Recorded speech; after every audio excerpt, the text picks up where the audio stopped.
March 2025 is the most powerful astrological month of 2025, and here's why. We have two eclipses. The March 20th vernal, aka spring equinox. Two very important retrogrades, Venus and Mercury, coinciding with Mercury following Venus's path.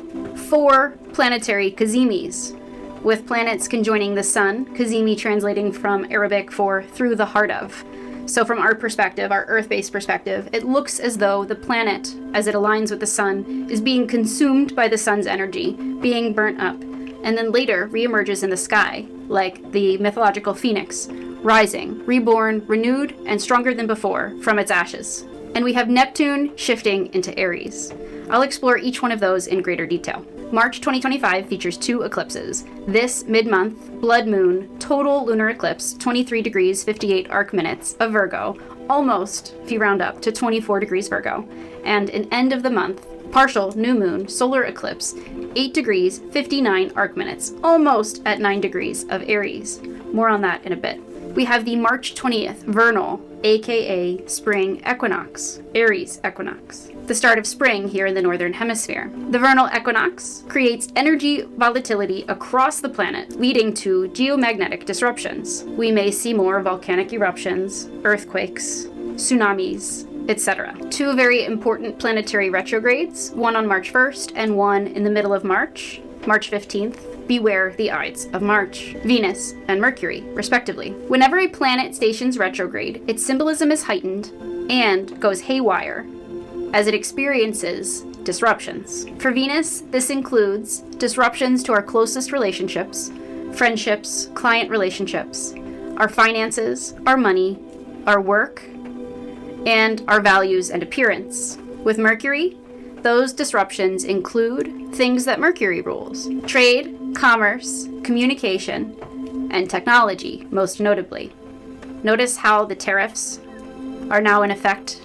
We're essentially in a trade war, and we'll have to see what effects this has on the looming World War III that will more than likely play out on the seas. Venus retrogrades for 40 days and 40 nights. It began on March 1st, coinciding with Ramadan in the Muslim faith, which is a period of reflection, prayer, and fasting, and coinciding with the 40 days and 40 nights of Lent. In the Christian, Catholic faith, Lent is a time of reflection and self-sacrifice, as you heighten your spirituality and your connection to God, whatever you deem that to be. Venus will spend 3 months in Aries and 2 months in Pisces, retrograding from 10.5 degrees Aries to 24 degrees Pisces. Venus retrograde, like we mentioned, will bring disruptions to our closest relationships as the cracks in these relationships are exposed. Where Venus is now, Venus will later return in May, so don't act now. It's a retrograde. It's time to reflect. Act later. Act in May.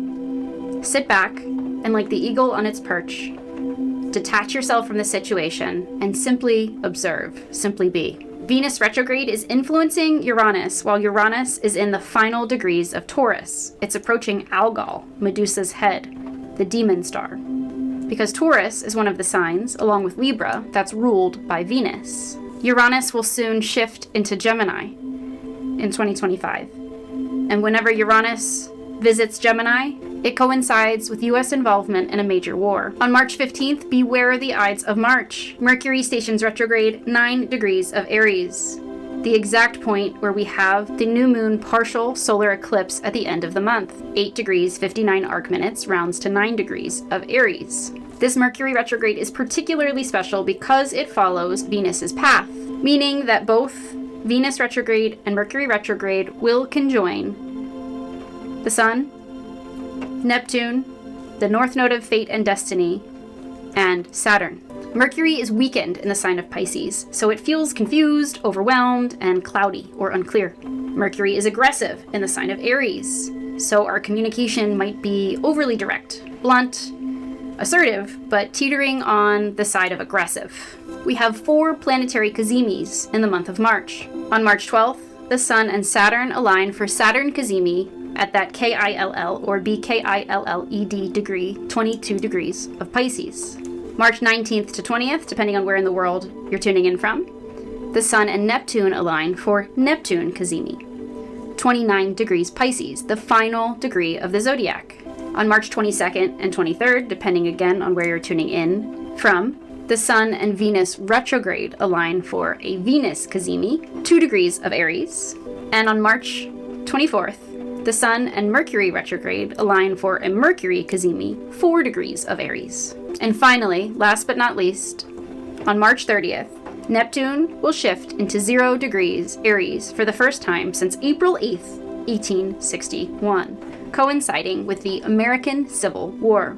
In 2025 and 2026, Saturn and Neptune will travel together into Aries, a formation we have not seen since the early 1700s, since 1701 and 1702 to be exact. All of this brings a very chaotic, seesawing, flip-flopping type energy. It has us feeling scattered, especially with Jupiter still in Gemini, debilitated in Gemini, making us feel like an octopus being pulled in 8 very different directions as we struggle to juggle it all. You're reminded now more than ever to drop into your core energy frequency. Find center as you battle this head versus heart tension. Allow the heart to win, but also be mindful to not let emotions overwhelm or consume you, especially to the point where your reactions versus your responses cause you to do something you later regret. We have Mars 18 degrees Cancer on fixed star Wasat, 18 degrees being the other evil degree in degree astrology, other than the 22nd degree. If you'd like more information about Mars on Wasat, 18 degrees Cancer, I suggest checking out my previous video about the new moon in Pisces, as I covered that in great detail. Mars has been at this part of the sky since it stationed direct back in February, the second half of February, and for the first half of March. It'll move on past Wasat slowly under the energy of this mid-month lunar eclipse.